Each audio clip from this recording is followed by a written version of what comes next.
नमस्कार दर्शकों, मैं राजन राई, फेस वार्ता कैमरे हमारे विचार आपके न्यूज नेटवर्क। देखिए, एक महीने में हमने आपको प्रधान, उप प्रधान, भावी प्रधान, जिला पंचायत उनके विचार दिखाए, क्योंकि लोकतंत्र देश है, हर आदमी को विचार रखने का अधिकार है। लेकिन आज बहुत अच्छी बात है, खास मुलाकात में खास शख्सियत हमारे साथ है और उन्होंने अपना एक मुकाम बनाया, अपने चरित्र पर, अपने व्यवहार पर एक राजनीति की शुरुआत की, उसमें सफलता भी हासिल की। और उनके जो सफरनामा रहा, कैसा सफरनामा रहा, क्या विकास कार्य रहा, शिक्षा को लेकर क्या बदलाव रहा, शिक्षा में क्या अहमियत दी उन्होंने, और सफाई को लेकर उन्होंने कितनी सतर्कता बनाए रखी, कोविड-19 के दौरान अपने क्षेत्रवासियों को कितना उन्होंने कानून का पालन कराने में संयम रहे। चलिए आज मुलाकात करते हैं। सर नमस्कार। नमस्कार सर, सबसे पहले तो आप अपना नाम और अपना पद और अपने क्षेत्र का नाम बताइए। मेरा नाम जितेंद्र सिंह तोमर है जी।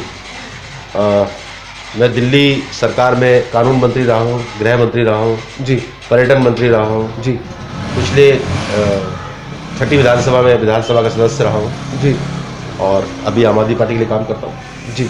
अच्छा, जो विधायक है वो शायद आपकी धर्मपत्नी है? जी, शायद नहीं, 100% मेरी धर्मपत्नी है। तो वो कभी यहाँ मौजूद नहीं होते? बिल्कुल होती है, 100% होती है, लेकिन 12 घंटे नहीं होती हैं। अच्छा, 12 घंटे, क्योंकि वो घरेलू महिला है तो कुछ घर में भी 12 घंटे कोई एमएलए नहीं होता है। सिर्फ जितेंद्र तोमर ने एक रिकॉर्ड बनाया था पूरे देश के अंदर कि मैं 14 घंटे अपने ऑफिस में रहता था और अब भी रहता हूँ। उसका कारण सर? उसका कारण ये होता है कि जो एमएलए होते हैं वो घंटे 2 घंटे समय होता है, 2 घंटे 3 घंटे का समय होता है, वो समय रहता है। लेकिन मेरा यहाँ सुबह 10 बजे ऑफिस खुलता है, रात को 10 बजे बंद होता है। अच्छा, 12 घंटे में ऑफिस में होता हूँ या फिर किसी मीटिंग में होता हूँ या फिर किसी दौरे पे होता हूँ। ठीक है, तो आज हमारी किस्मत अच्छी थी कि आप हमें मिल गए। हाँ जी। चलिए, अब ये तो आप, मैं तो यहीं मिलता हूँ, आपकी किस्मत अच्छी थी। हमने काफी बार प्रयास किए, लेकिन उस वक्त आप बिजी भी थे सर। जी जी। अच्छा सर, जब से आपका कार्यकाल आपने संभाला है, हम किसी विधायक का वर्तमान का, मौजूदा का, किसी का भी नाम नहीं लेंगे, लेकिन जब से आपने इस पद को संभाला है, शिक्षा को लेकर आपने अपने क्षेत्र में कितना बदलाव किया? मेरे यहाँ 10 स्कूल हैं। 10? आप उनमें जाएंगे तो आपको गुणात्मक परिवर्तन देखने को मिलेगा, जो आज से 6 साल पहले जो स्कूलों की हालत थी जी। और मेरे यहाँ 5 स्कूल नए बन रहे हैं, जो करीब 70-80% काम पूरा हो गया है। अगर जो बीच में कोरोना काल नहीं आता तो बहुत सारा काम और भी हो गया, मतलब कंप्लीट हो गया होता जी। और अब जो है बहुत तेज़ी से काम चल रहा है। मेरा कुहाट इंक्लेव के अंदर एक स्कूल बन रहा है, 108 कमरे बन रहे हैं वहाँ पर और बहुत बढ़िया स्कूल बन रहा है जी। मेरा एक जो शकूरपुर के अंदर जो कॉलोनी के अंदर स्कूल है बी ब्लॉक, उसके अंदर में 40 कमरे बन रहे हैं मेरे यहाँ जी। ठीक है ना, 265 कमरे का हमारे पास 3 स्कूल है एक साथ शकूरपुर गाँव में जी। उनके बीच में एक पूरा कैंपस बना रहे हैं, 265 कमरे बना रहे हैं वहाँ पे, उसका काम बहुत तेज़ी से चल रहा है जी। तो ये तमाम जो है हमारे काम चालू हैं और जो रनिंग स्कूल ऑलरेडी हैं उसमें हमने सब बहुत बढ़िया सुविधाएं दी हैं, सारे डेस्क चेंज कर दिए हैं, सारे जो इंफ्रास्ट्रक्चर था उसको बहुत बढ़िया वो किया है, रेनोवेट किया है उसको और बहुत बढ़िया क्लासरूम्स बनाए हैं, बहुत बढ़िया लेबोरेटरीज बनाई हैं, लैब्स बनाई हैं, कैमरे भी और वाईफाई की भी और वाईफाई कैमरे हर क्लास में कैमरे लगाए हैं, जिससे पेरेंट्स भी देख सकते हैं, घर बैठे हुए देख सकते हैं। सुनने में आया कि वो ये सुविधा आने वाली है। बिल्कुल ही आने वाली है कि अब ये तो अब स्कूल बंद हो गए थे, अब स्कूल शायद 10वीं-12वीं के हम लोग अभी खोले हैं। जब स्कूल शायद खुल जाएगा 1-2 महीने के बाद, जब प्रॉपर नॉर्मल हो जाएगा सब कुछ, उसके बाद पेरेंट्स घर बैठ के देख पाएंगे कि मेरा बच्चा क्लासरूम में क्या कर रहा है। तो आप मतलब कहने के आप चाहते हैं कि जो प्राइवेट स्कूलों में मूलभूत सुविधाएं हैं, वो सारी सुविधाएं अगर इन स्कूलों में आ जाए तो उनसे कहीं बेहतर सुविधाएं हम लोग दे रहे हैं। अच्छा, शिक्षा पे आपका ज्यादा जोर है? बहुत, शिक्षा और सुविधाओं से। देखिए, जब हम सरकार में आए थे तो हमारा पहला जो लक्ष्य था हमारा वो था, हम शिक्षा में गुणात्मक परिवर्तन लाएंगे, हमने ला के दिखाया। हम स्वास्थ्य में गुणात्मक परिवर्तन ला के दिखाएंगे, अस्पताल अच्छे करेंगे, हमने करके दिखाए। हमने कहा था कि महिला सुरक्षा के लिए काम करेंगे, हमने करके दिखाया जी। तमाम चीज़ें जितनी थी हमारी, हमने 70 पॉइंट्स का प्रोग्राम था हमारा, 70 के 70 पॉइंट्स जो वादे किए थे हमने, वो सारे पहली सरकार के कार्यकाल में पूरे करके दिखाए। सर, ये तो आपने बताया कि शिक्षा को लेकर और हेल्थ को लेकर आपने काफ़ी वादे किए और वो उन वादों को लगभग जी आप सफल भी रहे। अभी लेकिन एक गरम ताज़ा सा मुद्दा है, जितना मुझे जानकारी है सूत्रों के हवाले से पता है कि अभी दिल्ली कूड़े के ढेर में तब्दील होती जा रही है। क्या आपकी नज़र में कौन है जिम्मेदार? आप भी जानते हैं, पूरा देश, पूरे दिल्ली के लोग जानते हैं कि पिछले 15 साल से एमसीडी यहाँ पर काबिज है जी। एमसीडी की सरकार, एमसीडी में बीजेपी की सरकार है जी। और सफाई का काम जी पूर्णतः एमसीडी का होता है जी। और आज बहुत बुरा हाल है, पूरा बहुत बुरा, चिंताजनक कूड़े के ढेर में बदली हुई, इसमें कोई दो राय नहीं है जी। एमसीडी में भ्रष्टाचार अपनी चरम सीमा पर है जी। और बीजेपी भी मानती है इस बात को। बीजेपी ने पिछली बार अपने सारे काउंसलर्स के टिकट काट दिए थे कि नए चेहरे लाएंगे, इसलिए कि वो सारे भ्रष्ट थे जी। उनके हिसाब से।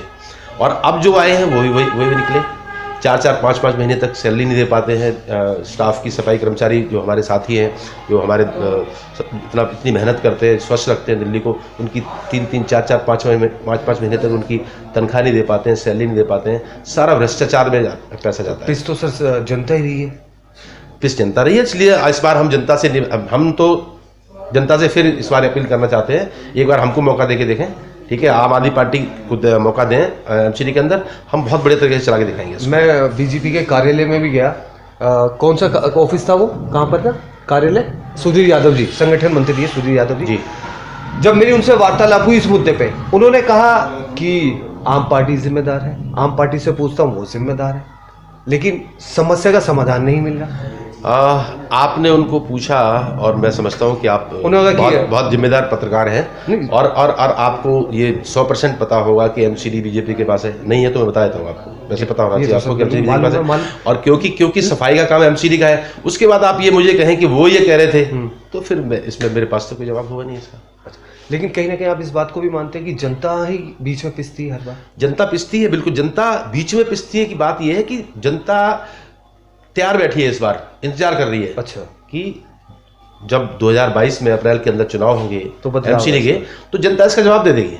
अच्छा, आपको लगता है कि इस बार पूर्ण रूप से एमसीडी आम आदमी पार्टी के पक्ष? बिल्कुल 100%, और पूरा परिवर्तन हो? जी। उसका श्रेय जाता है कि आम आदमी पार्टी की जो चरित्र है, जो छवि है, और जो व्यवहार है, और जो विकास कार्य करे, बिल्कुल उसकी वजह से विकास, हमारा एजेंडा विकास और सिर्फ विकास है। चलिए, ये तो आने वाला समय बताएगा, जनता जनार्दन बताएगी जनता जनार्दन का क्या फैसला होता है। सर ज्यादा समय नहीं लूंगा, मूल्यवान समय होता है आपके पास। आखिरी सवाल जी, 2 सवाल है वैसे, एक सवाल पहले पूछ लेता हूं। 3 पूछिए। चलिए 3 पूछेंगे सर जी। कोविड-19 के समय में जी आपने अपने क्षेत्रवासियों के लिए क्या सतर्कता बनाए रखी? क्योंकि उस वक्त ऐसा समय था, एक महामारी ने हमारे देश में दस्तक दी, तो उस वक्त आपकी पार्टी की और आपकी क्या भूमिका थी? देखिए, पहले तो मैं पार्टी की बात करता हूं कि पार्टी ने तमाम दिल्ली के अंदर, जब कोविड-19 का लॉकडाउन चल रहा था, तो हमने जितनी प्रिकॉशंस ले सकते थे उन्हें लिए, जितनी मदद कर सकते थे लोगों की इतनी मदद की, हर तरीके से जी। खाने की, राशन की, हर तरीके की आज भी राशन किट भी आई, हजारों लाखों किट बांटी, लाखों लोगों को खाना खिलाया रोज, ठीक है, लाखों लोगों को राशन बांटा, लगातार फ्री राशन अब तक गया है नवंबर तक जी। हाँ, ये तो सरकार की बात जी। तमाम दिल्ली को सैनिटाइज कराया, दिल्ली जल बोर्ड की तमाम गाड़ियां हमने लगा दी, ठीक है, तमाम विधायक साथी हमारे और पूरी दिल्ली सरकार जो है लगी रही, एक घर को सैनिटाइज कराया। और मैं अपने यहाँ की बात करता हूँ, त्रिनगर विधानसभा क्षेत्र की बात करता हूँ। 28 मार्च से हमने यहाँ पर जहाँ बैठे हुए हैं, ये ऑफिस तब रेनोवेट हो रहा था जी, तो यहाँ पे हमने 7 भट्टी लगाई हुई थी। 7 भट्टी, 5000 लोगों का भोजन बनता था दोपहर को। कितनी जनसंख्या है आपकी? जनसंख्या तो यहाँ 2 लाख है, शकूर में है सिर्फ। और आपका वोट तो 1,15,000 होते हैं यहाँ पे, ठीक है। जनसंख्या आपने 5 भट्टी लगाई, इसीलिए मैंने सर पूछा। 7 भट्टी लगी नहीं, वोट से इसका कोई लेना देना नहीं था, वो नहीं ना वोट ना पॉपुलेशन।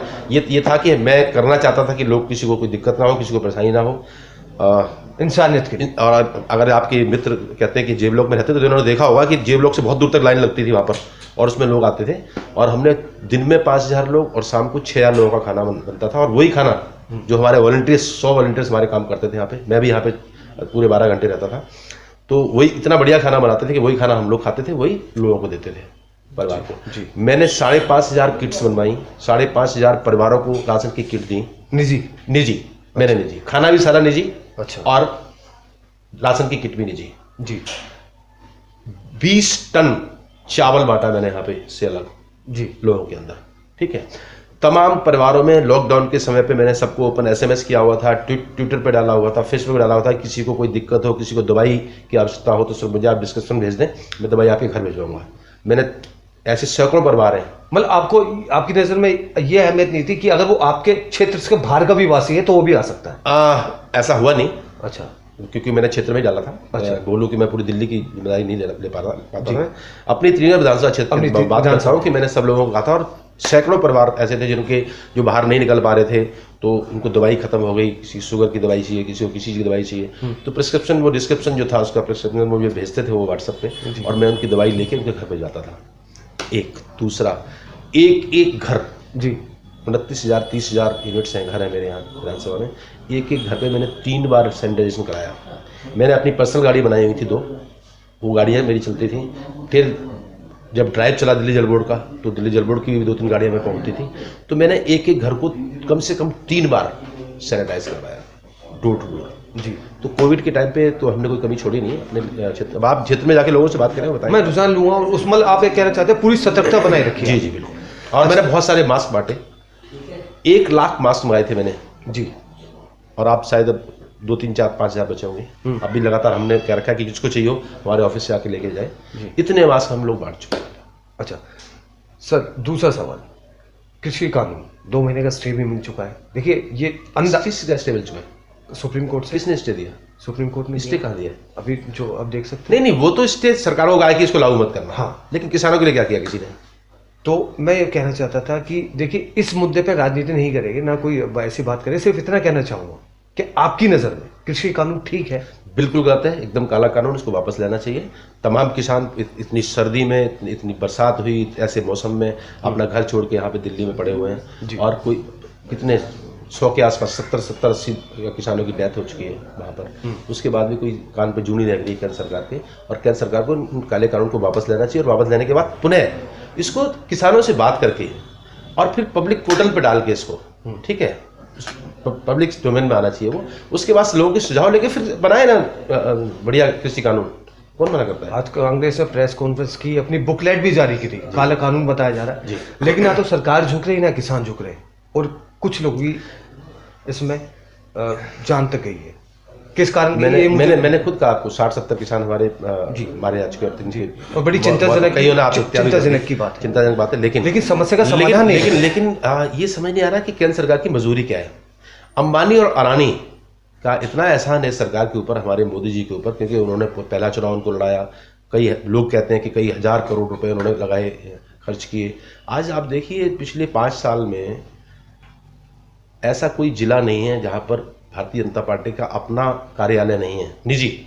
अब तक तो नहीं था जी। तो तमाम जो उद्योगपति, इन्होंने बहुत पैसा लगाया, अब वो पैसे का बदला तो देना पड़ेगा। और इसलिए अंबानी अडानी जैसे उद्योगपतियों को फायदा पहुंचाने के लिए इस कानून को बनाया गया। और मैं आपको कहना चाहता हूं कि जब लॉकडाउन लगा हुआ था उस टाइम तो हरियाणा के अंदर लैंड यूज चेंज हो रहा था, जब दफ्तर बंद थे, ठीक है, बड़े बड़े गोडाउन बनकर तैयार हो गए लॉकडाउन के अंदर। उसके बाद ये काले कानून पास हो गए पार्लियामेंट के अंदर। तो कुछ चंद लोगों को फायदा पहुंचाने के लिए इस तरह कानून लाना देश के साथ बहुत शर्मनाक मजाक है। तो दुर्भाग्य की बात है। देखिए लोकतंत्र देश है, हर व्यक्ति को अपना विचार रखने का है। अगर ये बात प्रमाणित होती है और सत्य है तो चिंताजनक की बात है। चलिए सर, मेरा आखिरी सवाल, क्या अब आने वाले समय में आप दोबारा चुनाव लड़ने की रणनीति बनाएंगे? देखिए अभी तो मेरी धर्मपत्नी यहाँ से विधायक हैं जी, ठीक है, और मैं इसलिए मैंने अभी चुनाव नहीं लड़ा कि मुझे पूरे, अभी हमारी आम आदमी पार्टी पूरे देश के अंदर, हाँ मैंने देखा कि उत्तर प्रदेश में भी आप मेरे पास गुजरात का प्रभार भी रहा है, मेरे पास उत्तर प्रदेश का भी प्रभार है कुछ दिनों का। अच्छा। और मुझे तमाम जो प्रदेश हैं उनमें जाने का पार्टी की अभी आदेश करती है तो मैं जाता हूँ। तो मैं संगठन के लिए काम कर रहा हूँ, और अभी मेरा मानना है कि अभी 4 साल में संगठन के लिए काम करूँगा संगठन के लिए। उसके बाद देखेंगे कभी चुनाव लड़ने की बात होगी।